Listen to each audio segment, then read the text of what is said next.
If you attended the training and you don't need to watch all of the recorded instruction that is about to occur, you can just jump down to the time that I've got marked in the description of this video, and that will take you right to where we actually started shooting the ball versus the duty at the conclusion of our last training day. Okay, so when we did the skipping rounds, the skipping demonstration, we talked about there being exceptions to the rule about being a step and a touch off cover. And those exceptions are bad guy high, bad guy low, bad guy wide, and then some different forms of cover. And then we talked about woven barricades, and then we didn't go any further. So this is my woven barricade. It's a chain link fence. If I am shooting through a chain link fence, what do you think is going to happen to my bullets? If you catch the wire, it's going to move it. Yeah, so I'm gonna have a drop in my accuracy, right? Because I'm gonna hit the fence, and when you look at the fence, you look at those gaps, they look nice and big. And so, what percentage of rounds, if I'm shooting from like the 11-yard line here, and I'm shooting at the steel all the way back, so I'm 11 yards from that steel, what percentage of my rounds do you think are gonna strike that bad guy, or that target? 30%.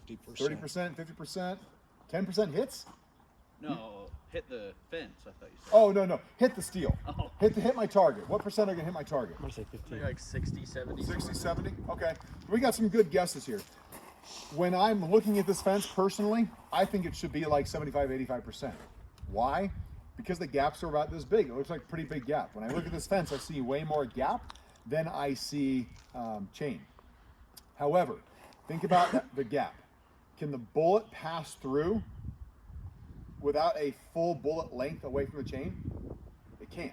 Okay, or it's not without having the trajectory change. Sorry, that was a bad question. So if I'm looking at this gap and I were to put a bullet length all the way around that gap, I'm basically doing this to the hole. I'm shrinking it. I'm making it tighter. So if you can visualize that, you can see that you're going to have more misses than maybe you thought you were going to. I was blown away. We had 50% hit rate here. I'm gonna have each of you guys do this, and I'm gonna explain how you're gonna do it so that every shot is as if it were through a fresh fence. So you're gonna find a spot between this rebar and that rebar. So there's two center sections, two pieces in the middle. You're gonna pick a steel and you're gonna shoot at cadence. Bang, bang, bang, bang. We're kind of shooting like a bad guy because I want to see how this fence can how I can use this fence as cover. So I want you guys to not be thinking about shooting like a cop and trying to be perfect. I want you shooting like a bad guy. Kind of quick cadence, and I want you floating in order to give us a fresh perspective on every shot. So here's what I mean by floating. I'm pointing in at Cody, and begin. Bang, bang, bang, bang, bang, bang. Are all of my shots going to hit him in real life if it's just me and him? Absolutely. All of my trigger presses, my gun is still aimed at it. I don't want you intentionally not aiming at the steel, but I don't want you to pick a spot in the air. I'm going to shoot right here at your chin, and then it just so happens that I perfectly lined up some chain link, and so I have a higher miss rate, or I perfectly lined up a hole and I have a higher hit rate. This group is a small sample size, but we've got 9 of you, so we'll see how it transpires. After DJ and I came up and did this with a large sample size, we found that it was 50%. So I come to my instructor day, I was like, hey guys, it's 50%, that's what we saw. I got 25 instructors. My very first instructor kneels down to shoot this, and what do? They go 10 for 10 on hits. And I'm like, well, now I look stupid. And so I'm like, okay, well, that didn't work. The very next shooter goes 2 for 10 hits. I'm like, okay. I'm like, you know what? Let me start keeping track of the numbers. I start keeping track of the numbers, and guess what? 50%. But sometimes you're going to be in a position where you're going to have a higher hit rate or a lower hit rate. We're going to have a guy or gal in this group that's going to have 8 or 9 misses, potentially. 8 or 9 misses, and then another guy that's going to have 8 or 9 hits. Okay? If we were to put 1,000 rounds through this fence, making sure that we weren't shooting the damaged part of the fence, my belief and what I've seen so far is a 50% hit rate. So I'm going to let you test it, and we're going to find that out for yourselves right now. So I'm going to take one shooter at a time. The shooter's job is to do a couple things. Count to 10 and quit. You don't need to count your misses. I need you to count your 10 shots. So count to 10 and stop. I need you to float so that we're simulating shooting through a fresh part of the fence with every bullet. And I need you to pay attention to your splash. And what I mean by that is I'm aiming at Campbell. And I know when I pull the trigger right now that I'm going to hit Campbell in the nose. And I pull the trigger and I see splash over here. Me as a shooter, I now know that that's how much that fence affected my bullet.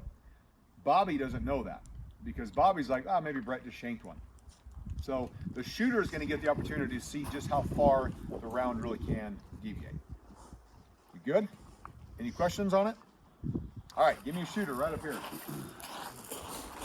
So we're gonna get right here and we're just gonna keep stepping one step over. So you guys not shooting, protect your ears. You guys not shooting, let's just count as misses. On you. 10. 10? Yeah, put your ears back on. Okay, all right. That's fine. Give me 10, floating. Good cadence, on you.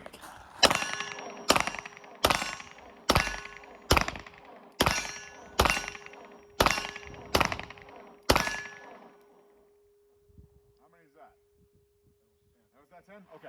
So we had 3 solid misses and we had 1 halvesy. So go ahead and holster up.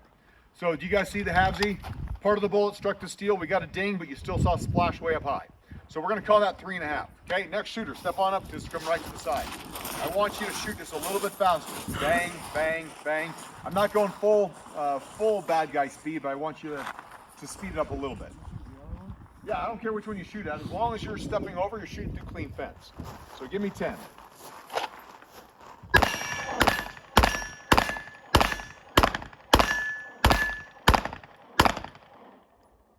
We had 3 misses again. All right, who's up next? Right here.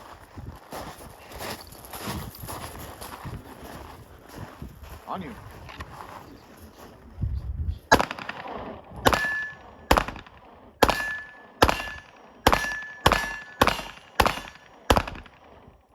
Okay, holster up. We had 3 misses again. Next shooter, step on up.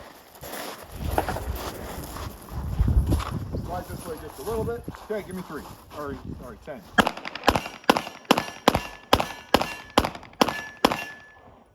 only 2 misses. Let's come to the other side of the rebar. Go ahead.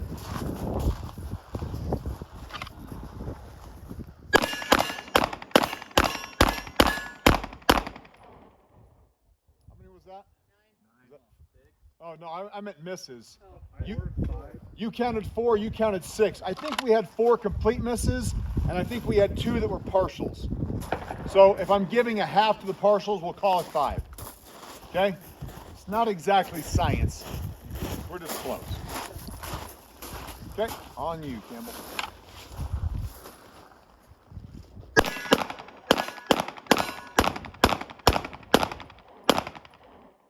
All right, 7 misses. Now, one thing real quick, I did not mention this. It's not a game or it's not a contest who gets the most hits, okay? It's a crapshoot. It's a little bit of a luck of the draw. That's why I said Cunningham he got a perfect score. He's a good shooter. Is that the reason? No, because Ray Orman's a good shooter and he got a 20% score. What's the difference? It's just a crapshoot. So we had 7. Okay, who is up? Okay, right here.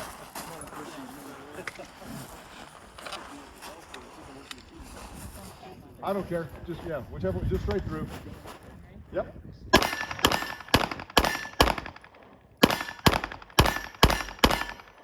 Okay, we had 3.5 again. Go ahead and holster up. And who's left? Bobby? Okay, I'm going to bring you back right over here and have you kneel down. Kneel? Yeah, kneel. That's your natural position. Natural position. Okay. Okay. You want me to move still? No, yeah, you're still floating. All right. Okay, go ahead.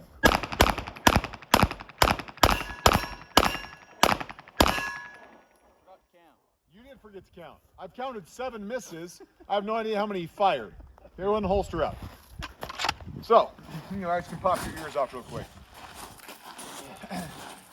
If, like, when I go back and watch the video and I add all your misses together, unless anybody was doing it, I should have had somebody do it.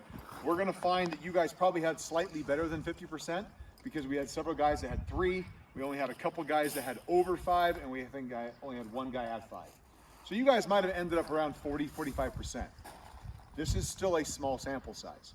So if we did this with 1,000 rounds, I think you're probably going to see it coming up to about 50%.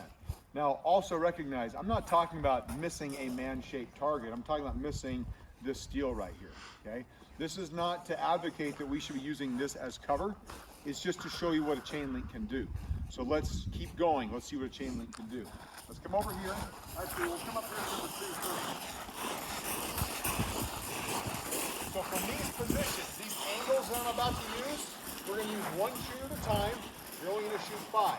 You can shoot a little slower cadence because we're shooting the exact same angle at the exact same target, the far blue. What do you think is going to happen to the hit rate? So just for a second, pretend that you actually believe me that it is 20% from up here. What do you think it's going to be from back here, and why? 14. 14, and why? Why do you think so you think it's going to get worse? Go farther and still the same angle. Okay, so it's farther, but it's the same angle. So anybody else have an opinion or an idea? Cut it in half, 10%. 10%? Okay, so why, Cowboy?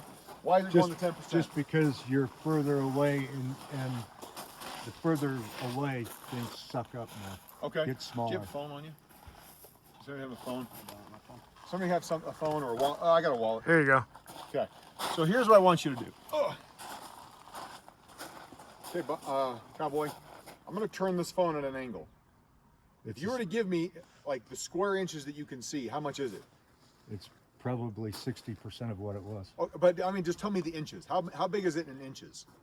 3 by Okay. 2. Okay, 3 by 2. Is it going to get smaller or bigger as I move backwards? No, it's the same size. What's changing is your perception. So as it gets further away, eventually it's going to move so far away you can't visually see it.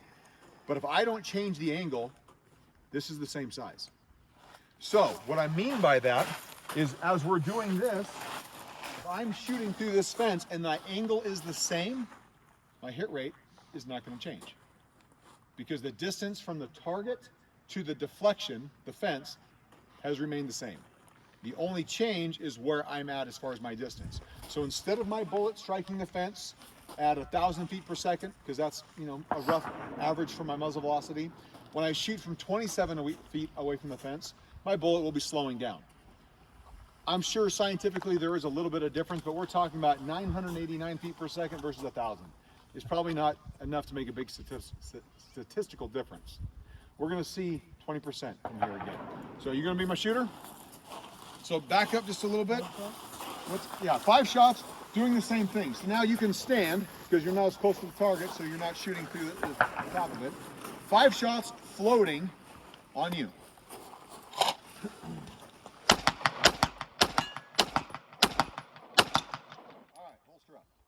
So he got 1 hit on the actual target and 1 hit on the target right behind. And in an ideal world, for your perspective, he would have got 2 hits because then we would have said, oh, look at that. Out of 10, we got 2, that's 20%. Unfortunately, small sample size. I just keep saying that because it is what it is. Can you go set that up? So now what we're going to do is we're going to shoot from the same place, the same angle, but we're going to shoot a target that is 1 yard off the fence. So, justify your answers. Is my hits going to go up, go down, or stay the same? They're gonna go up Why are they going to go up? because when you deflect, it's closer, so it hasn't had a chance to get through. Exactly. I don't know if that makes sense. No, it does. So, if the distance from the deflection to my target is changing, that's where I'm going to see the greatest difference in my hit rate, okay, other than changing my angles. So, if I bring that target up closer, and I hit the fence and my bullet deviates, it has a greater chance of striking the target. So we're only going to do 1 shooter here, 5 shots again. I'm just going to tell you that we did this and we were a little under 40%. So whoever my shooter is, maybe you get 2 hits. Let's find out.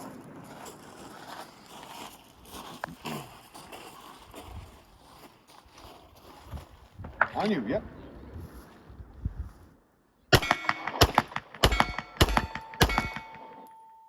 He got 4.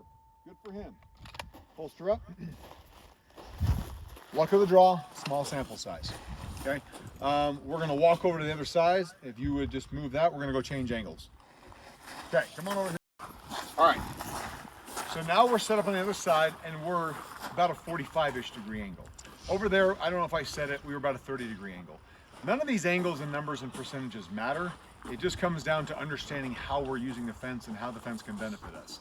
So now that we're over here and we're shooting at a less steep angle, 45 degrees, we're shooting the same distance target. We're from the same positions, 3 feet and 27 feet off. On average, what do you think is going to happen to our hit rate? It's going to go up. How come, Bobby? Less steep of an angle, less chance for the hit defense. Yeah, holes got bigger. So there's less chance for me to get a deflection. So we went from 20% over there to about 36% right here. So give me a shooter right here. We're just going to shoot from behind the pole. This piece of fence was a little too short. So just squat down or kneel down. You're shooting the far blue. Give me 5 rounds. Far blue? Far blue, Like not by the the close fence? one. Yeah. The little one? No. In the same line. So just like we were shooting this one, now you're shooting that one all the way over there.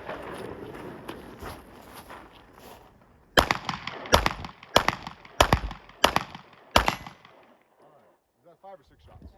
Six shots. I Okay. forget to count. You did. We're getting used to that with you. So 1 hit out of 6 shots. Okay, that's lower than the percentage I told you we saw. You guys had some that were higher than I told you that we saw, and now you've had some that are lower, right? It just, again, it goes back to the small sample size. So if we step back here to number 5, what do you guys think is going to happen now that you're starting to figure out the game that we're playing here? If I shoot 5 rounds from here at the exact same target all the way back there, and whoever's doing it is going to shoot from right here. That way we don't accidentally shoot the close one. What's going to happen to my hit rate? Percentages stay the same. Yeah, it stays the same. So still 36%. Okay. So actually, to be truthful, we got 35% there and 37% here. So I'm calling it 36 because it was so close. But again, it's not like we fired 2,000 rounds or 10,000 rounds to really get it. We fired a couple hundred, and that's what we saw. So go ahead and give me 5. Let's see what happens.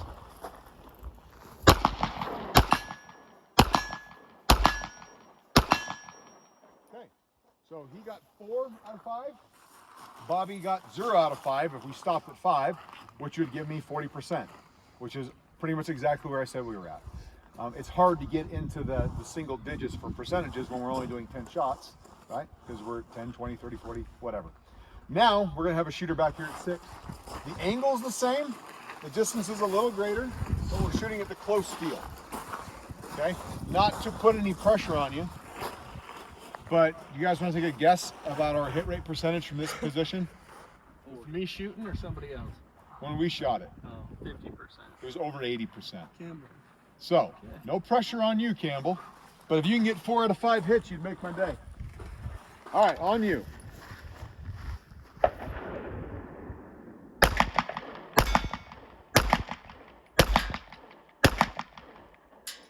All right, only one. Let's do this. I'm going to take another shooter. Somebody who hasn't shot yet. Okay, get up here. Give me 5 more.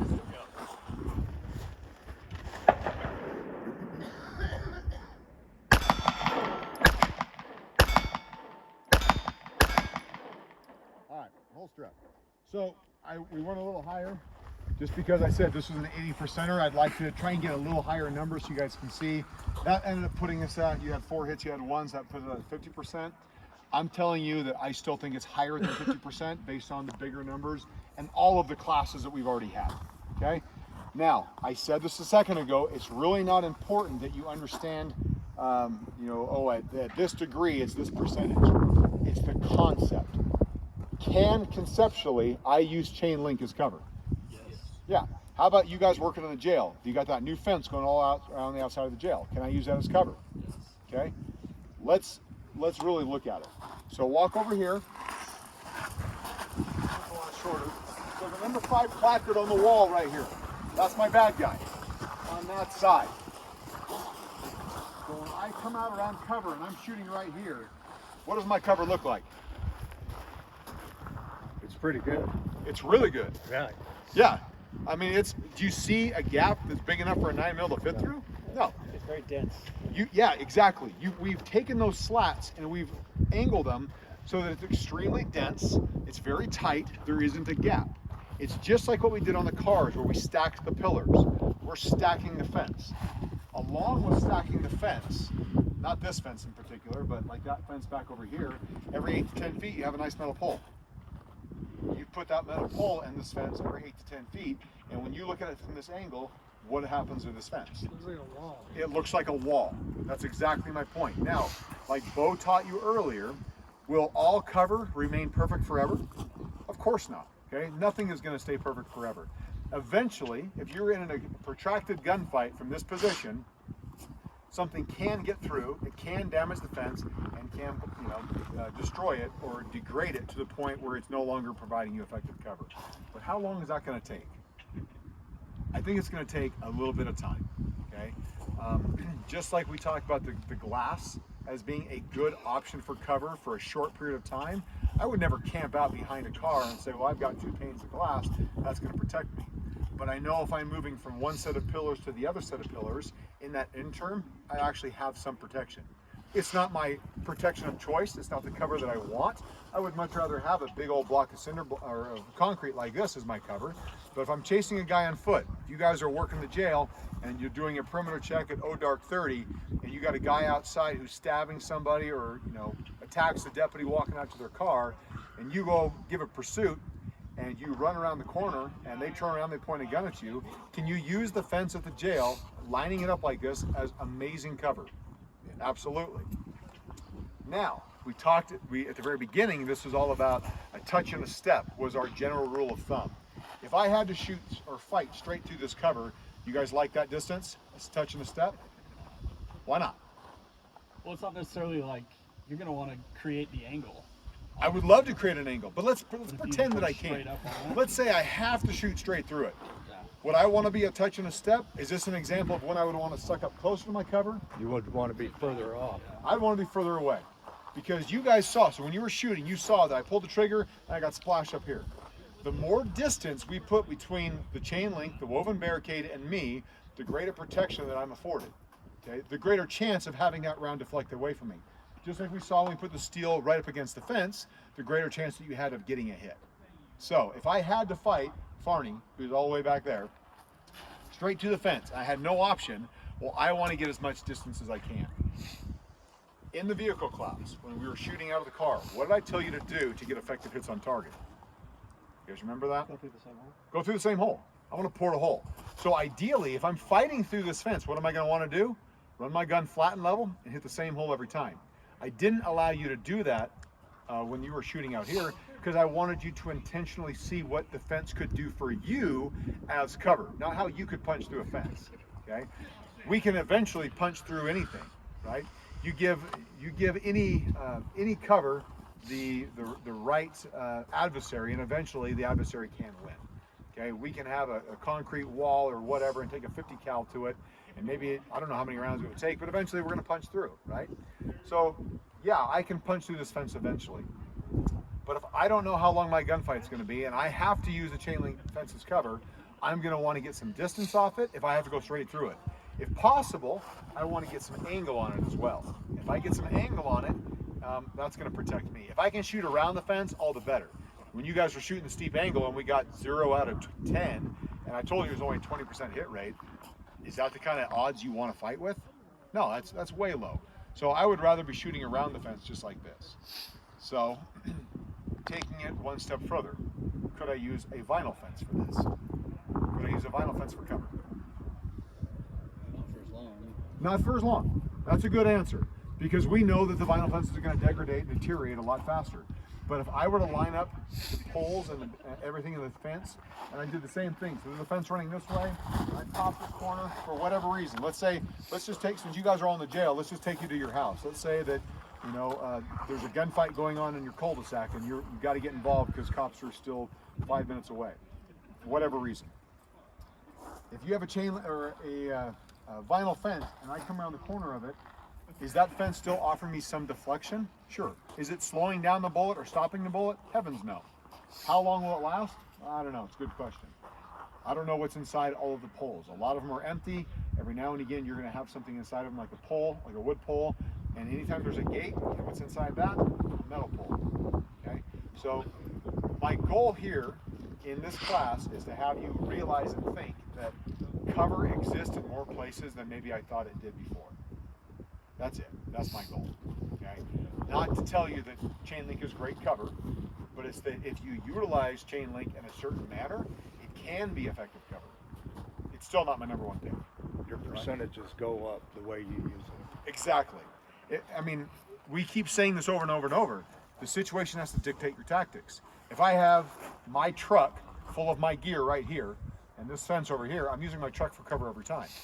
But if I'm out in the middle of nowhere and I have this fence and that's it, I'm using the fence versus not using anything. I'm going to go down a little rabbit hole for a second because on instructor day, somebody asked me, well, what happens if I shoot this with a rifle?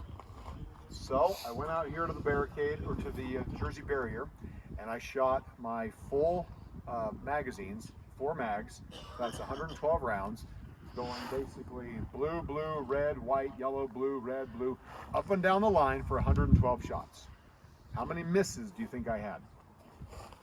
Same, 50%. 50%. I had 60 misses out of 112. Okay. The difference was I came up and I looked at the fence and the fence was blown open. You guys, when you walk down the fence right now, since you're the first ones to shoot this, I'm willing to bet money that you're not going to find any spot where the fence is split because the 9mm bends it and pushes it. It doesn't break it. Not until we've shot it several times. But it'll still change the trajectory Yeah, of the... it changes the trajectory. But if I shoot this fence several times with a 9mm, eventually that's going to break, right?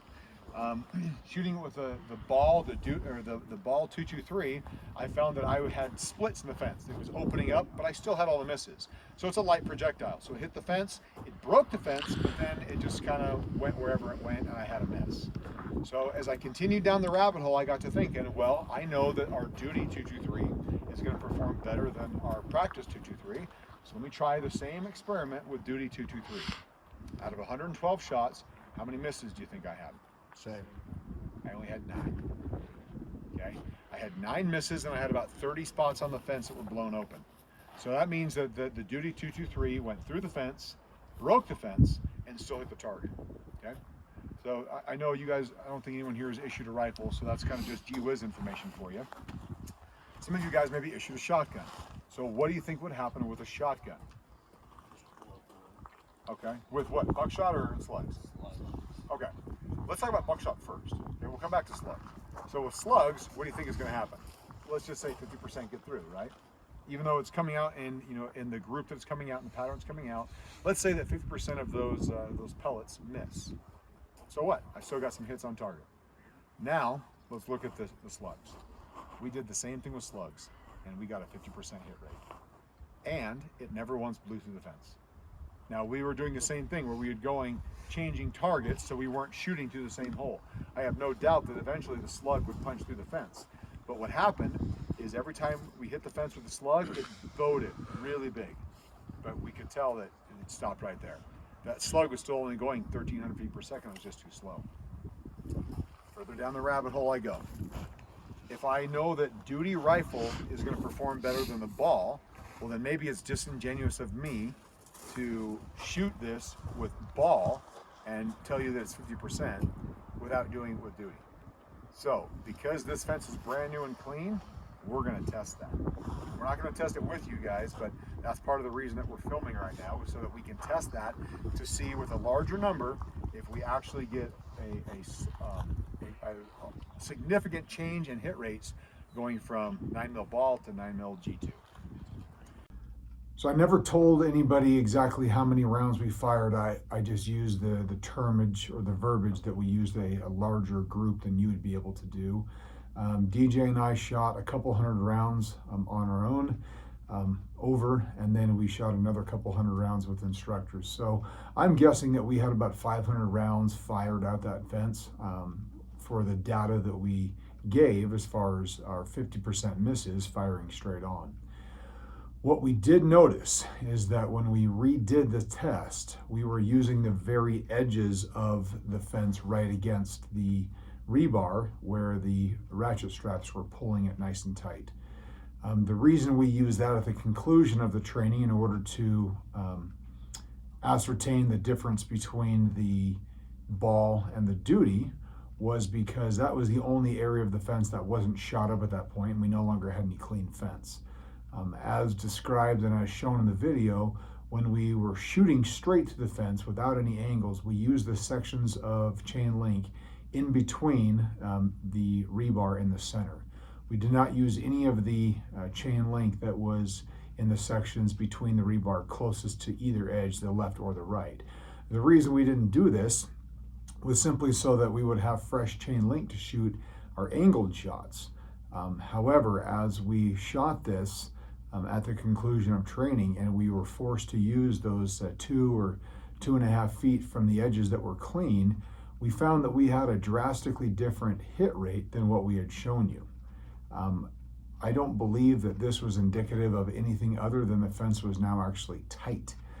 So the numbers that we shared were a result of the fence being as loose as it was. Just like we explained in the class and as you watched in the video, it really isn't important what the numbers are and the percentages and the distances. It's all about learning the concepts.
We had originally stated that despite having 50% misses with the ball ammo, when we tested with duty, again with a small sample size, we only had about 36% misses. Now we rationalized this away by stating that the 50% misses with ball was shot through a clean fence, and now we had shot the duty through a chewed up fence. So what you just watched was us actually shooting the fence clean, and what we found was that our miss rates changed significantly from that 50% that we saw with our 500-ish rounds before training started. Plus, we saw that in, I would say, 90% of the classes. The vast majority of the classes were able to maintain that 50% hit rate. What we found is that when we shot ball, I had a 32% miss rate, and I was shooting really close to the edge, to the rebar, where it was even tighter. And because of this, I asked DJ when he shot to shoot a little further in, closer to where the angled shots had actually gone through. And DJ actually had a 40% miss rate. So from 32 to 40, and the only thing that changed was the tightness of the fence. Moving on to duty, I had a 28% miss rate, and DJ had a 36% miss rate. So I was 4% better with duty versus ball, and DJ was 4% better with duty versus ball. Unfortunately, it's hard to know. Just like we stated in the class, it wasn't exactly a very scientific test because it's not a true chain link fence. So it's impossible for us to know exactly what that hit rate is going to be in the future if you happen to be firing through a fence. However, we maintain that the principles and the concepts that you learned in this class and that you learned by watching this video are still true. They're still going to hold true, but the exact percentages, yeah, they're going to differ. And is our duty better than our ball rounds? Yes, it is. I have no reason to disbelieve that whatsoever. I do not think it is significantly or of a great significance. I don't know how to say that. I don't think that it is amazingly better than the ball, where it was only a difference of 4% for both of us, despite our different locations. So had we shot that on a clean fence in the middle, maybe we would have seen it actually increase or get a little better because of the looseness in the middle. However, just really no way of knowing. So thanks for watching the video. Thanks for coming to the training. Thanks for taking the training seriously. And hopefully you guys learned something.